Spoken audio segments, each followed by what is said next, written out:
साथ संगत जी प्रेम से कहना,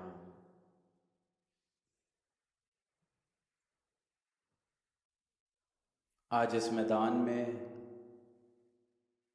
संत महापुरुष एकत्रित हुए हैं,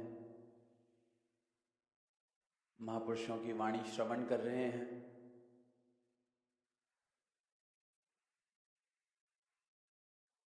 परमात्मा का, इस दातार का, प्रभु का यशोगान हो रहा है। अपने जीवन के अनुभवों को साझा किया जा रहा है।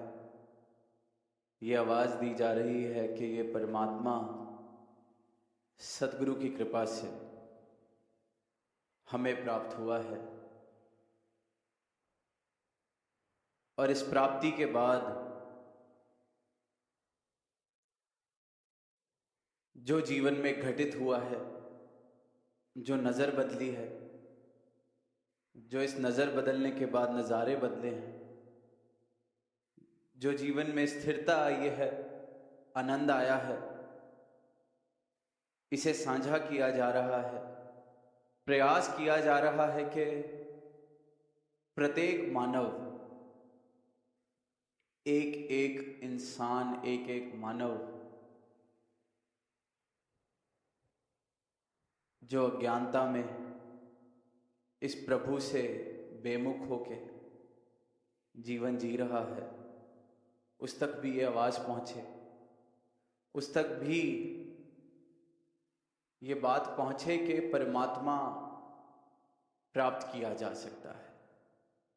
परमात्मा की प्राप्ति इस जन्म के चलते, इस शरीर में रहते रहते की जा सकती है। ये मुक्ति जिसका जिक्र अक्सर करते हैं, इसे इन श्वासों के चलते प्राप्त किया जा सकता है, जिसे जीवंत मुक्ति कहा गया है। जहां मानवता को वैर नफरत की आग में जलते हुए देख रहे हैं, ईर्ष्या की आग में जलते हुए देख रहे हैं,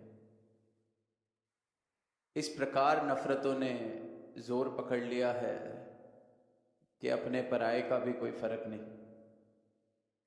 इस प्रकार मानवता जल रही है। तो संत ये प्रयास कर रहे हैं कि हर एक मानव का जीवन प्रेम, चैन, सुकून से युक्त हो सके। सिर्फ इतना सा प्रयास है, सिर्फ इतनी सी मनोकामना है। और इस मनोकामना, इस प्रयास के पीछे जो भाव है, ये भाव क्यों आ रहा है? क्या किसी पे एहसान करना चाह रहे हैं?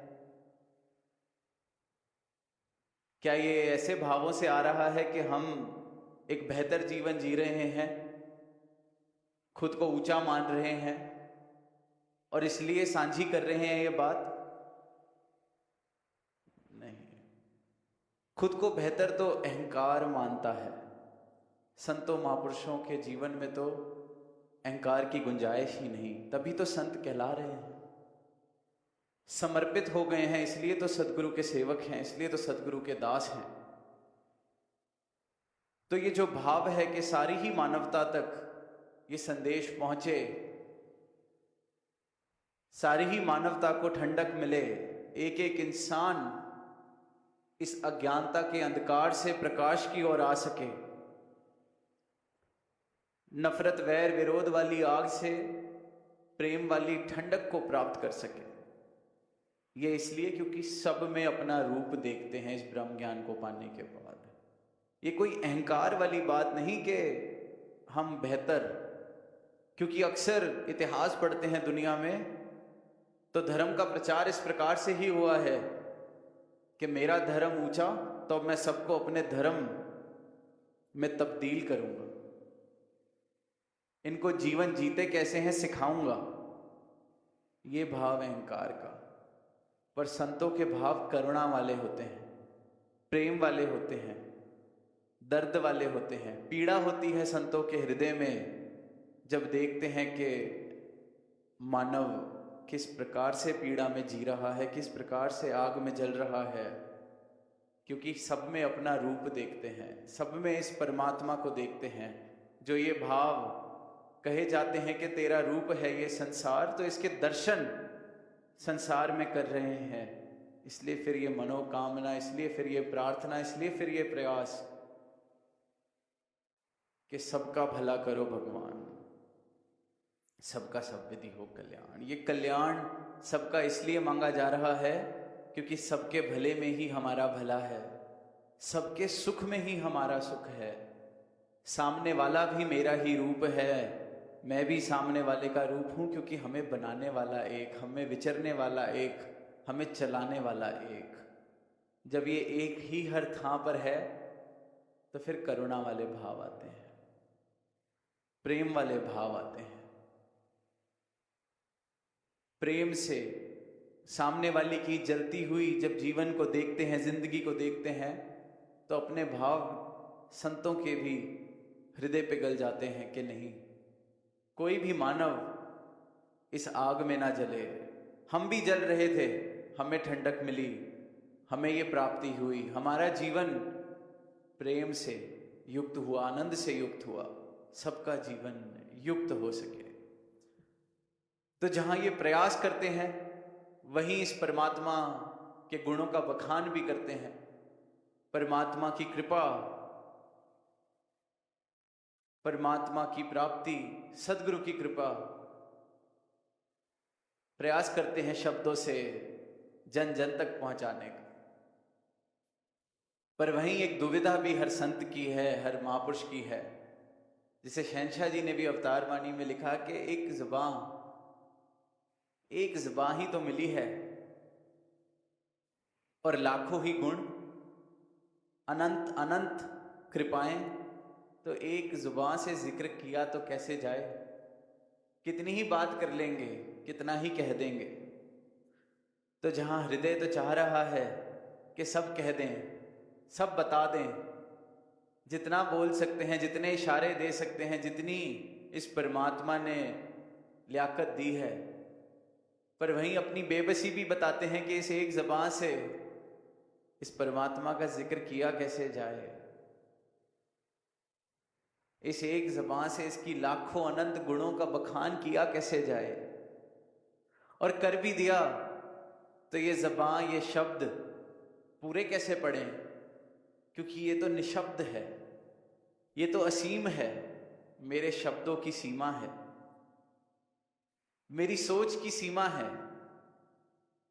मैं इसके गुण गाने भी लगूं तो मेरी सीमा है, तो मैं इस असीम के गुण गा भी कैसे पाऊं। तो बड़ी दुविधा संतों की रही है। प्रयास करते हैं और हर प्रयास के बाद सोचते हैं और कहते हैं कि कहना तो चाहा पर कह नहीं पाए, क्योंकि कहा जा ही नहीं सकता।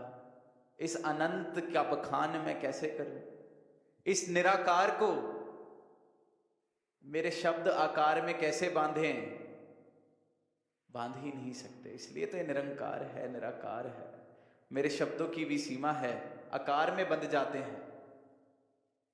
तो ये प्रयास करते हैं, इशारे करते हैं, अरदास करते हैं कि हे प्रभु कृपा कर, हर एक के जीवन में इस प्रकार बस जा कि तेरा अनुभव हो सके।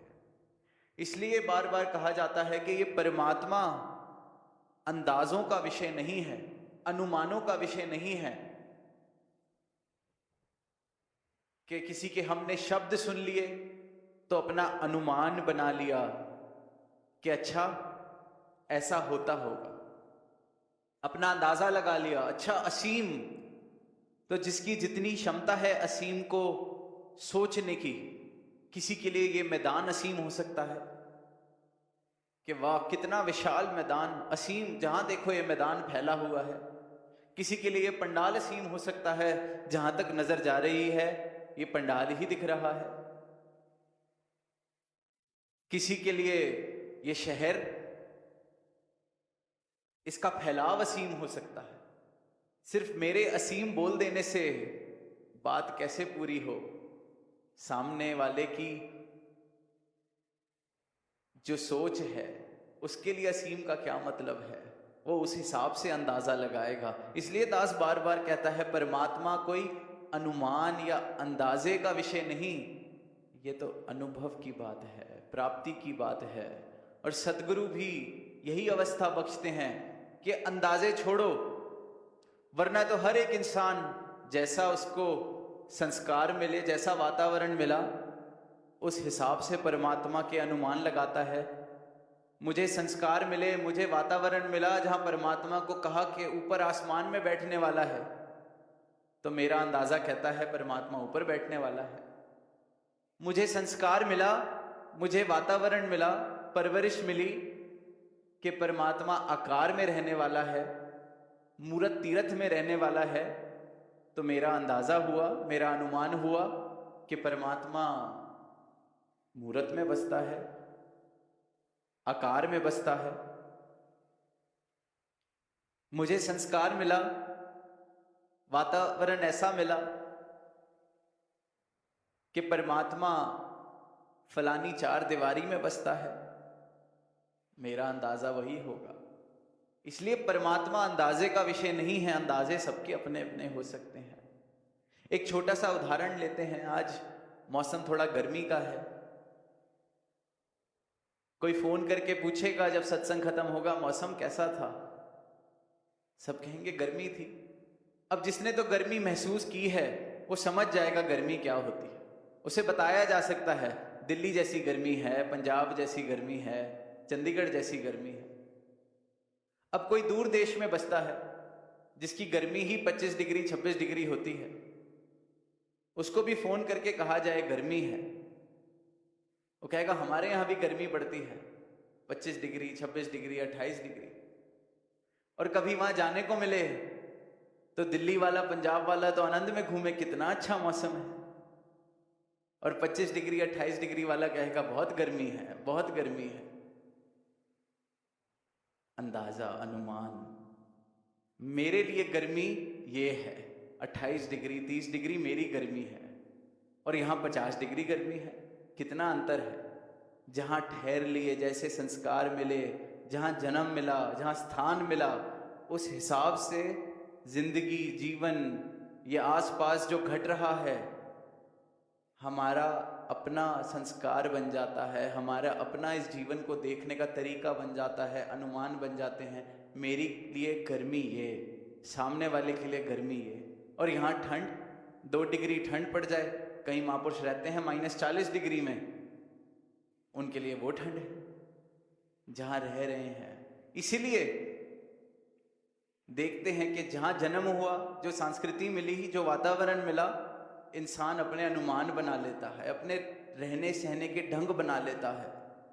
पर सदगुरु आके यही भ्रम दूर करते हैं कि बेशक तेरे लिए गर्मी कुछ और मायने रख सकती है, तेरे लिए रहने सहने का ढंग, खाने पीने का ढंग, कपड़े पहनने का ढंग कुछ और हो सकता है।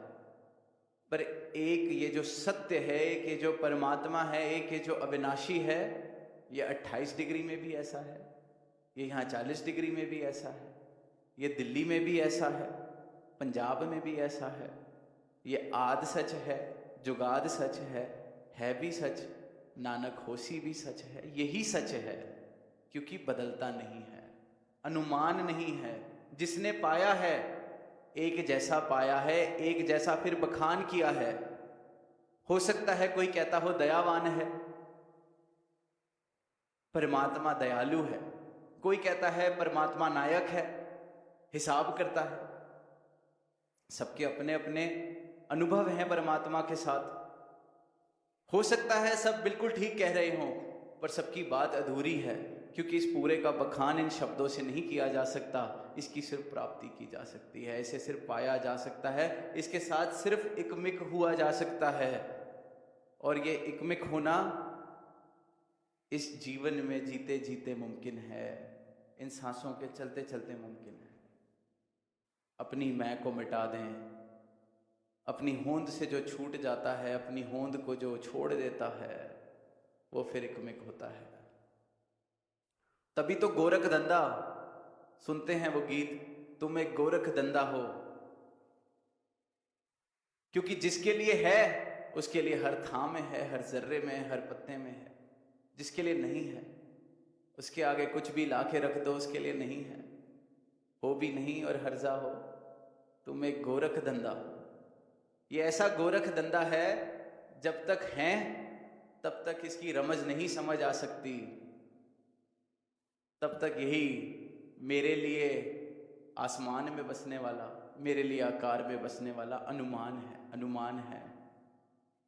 और परमात्मा अनुमान नहीं, परमात्मा प्राप्ति का विषय है, अनुभव का विषय है, एकमिक होना है इसके साथ। एक कहानी दास को याद आ रही है कि ऐसे ही एक बहुत बड़ा दार्शनिक होता है।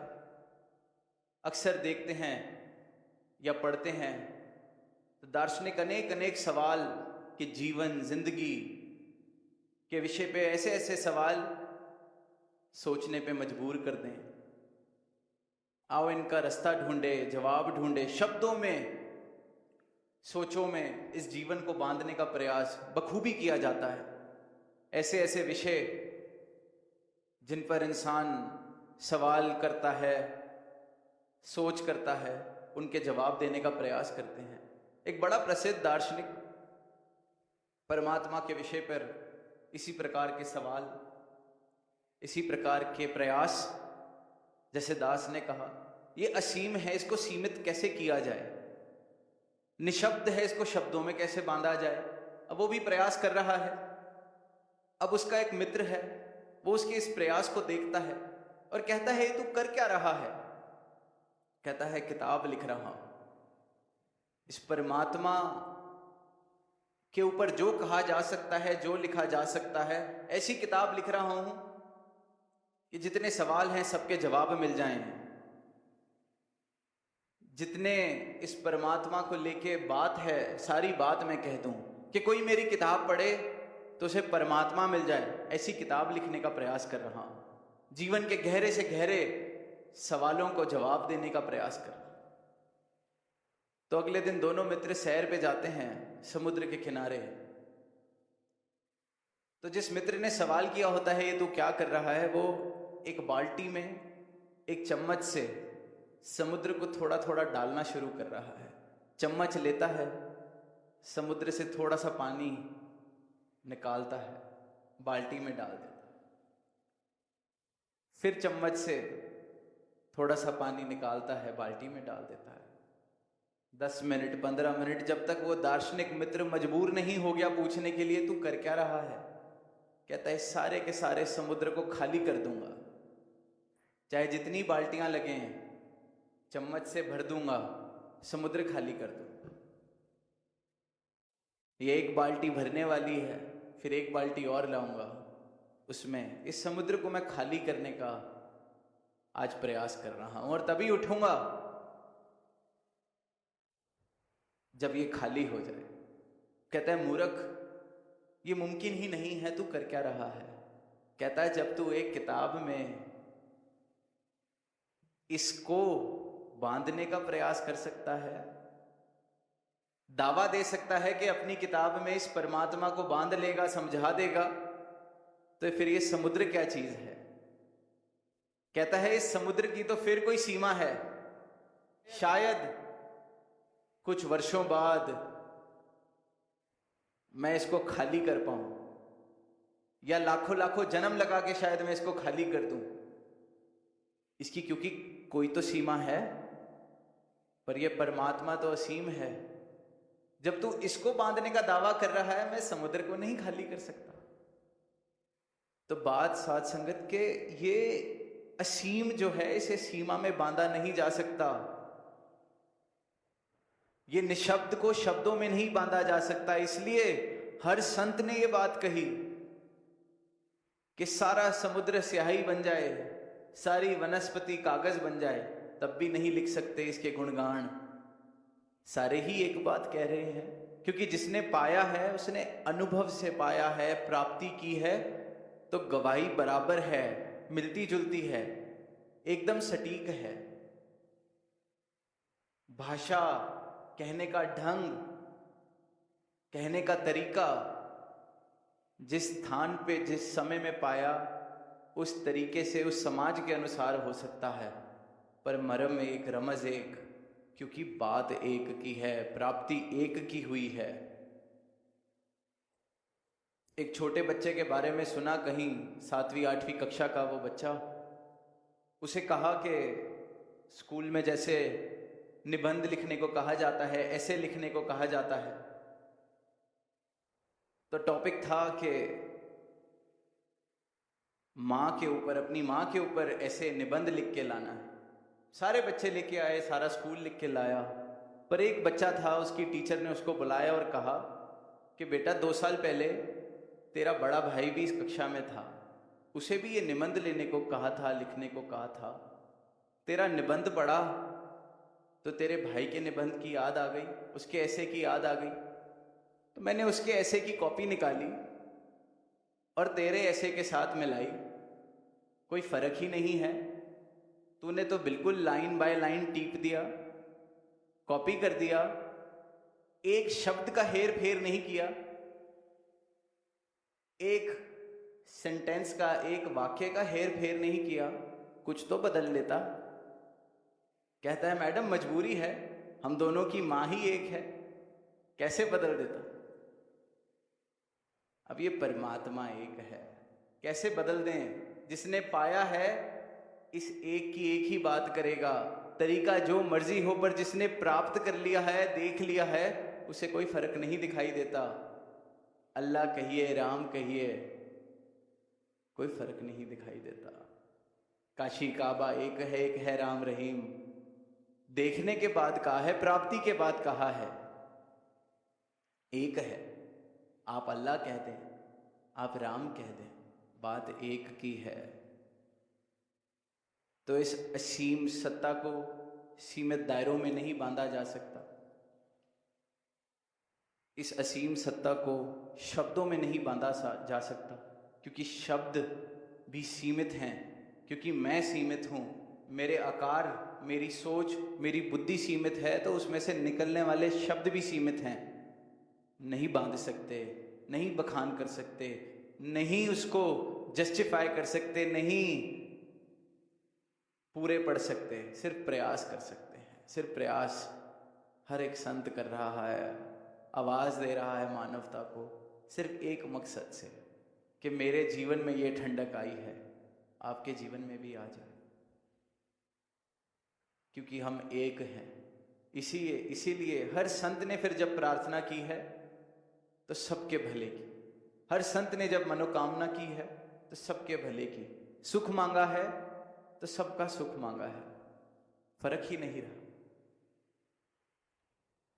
वसुदैव कुटुंबकम वाले जो भाव हैं, सिर्फ शाब्दिक नहीं, सिर्फ नारा नहीं, इस ब्रह्म ज्ञान की प्राप्ति के बाद, सदगुरु की कृपा के बाद जो नजर मुझे मिलती है, फिर ये बोध बन जाता है, ये समझ बन जाती है, ये जीवन जीने का ढंग बन जाता है। तो प्रयास करना मुबारक है, क्योंकि हमारी भी मजबूरी, सबकी मजबूरी, बताना भी चाहते हैं, गूंगा गुड़ का स्वाद बताना भी चाहता है, इसलिए शब्दों का उपयोग, इसलिए प्रयास, इसलिए अपने ढंग से, कोई काव्य से, कोई गा के, कोई शब्दों का उपयोग करके, बात इस एक की, इशारा इस एक की तरफ, पर मिठास इसकी, पूर्णता इसकी सिर्फ और सिर्फ इसकी प्राप्ति से है, सिर्फ और सिर्फ इसके दर्शन से है। परमात्मा का जिक्र सारी दुनिया बेशक कर रही है और बहुत मुबारक है, परमात्मा को पूज रही है, बहुत मुबारक है, पर वो अधूरे प्रयास हैं जब तक इसके दर्शन ना हो जाएं, जब तक इसकी प्राप्ति ना हो जाए। और ये प्राप्ति, ये दर्शन इस जन्म में मुमकिन है, इस मानव तन में रहते रहते मुमकिन है, इसलिए इस मानव तन का मूल है, इसलिए इसे बड़े भागों वाला कहा गया है, इसलिए इसे सर्वश्रेष्ठ कहा गया है। तो आज सुनहरा अवसर, और आज से ज़्यादा सुनहरा कोई अवसर कभी नहीं। वो जो बात कहते हैं कि जब जागो तभी सवेरा, तो दास हर बार कहता है परमात्मा का सवेरा तो हमेशा चढ़ा हुआ है, इसलिए हमारे जागने पर निर्भर है। सवेरा तो हमेशा रहने वाला है। मैं जागूं ना तब भी सवेरा रहेगा, मैं सोता रह गया, इसलिए मेरे जब जीवन में सवेरा नहीं हो पाया। परमात्मा का सूरज हमेशा उदय है, हमेशा से उदय रहा है, हमेशा उदय रहेगा।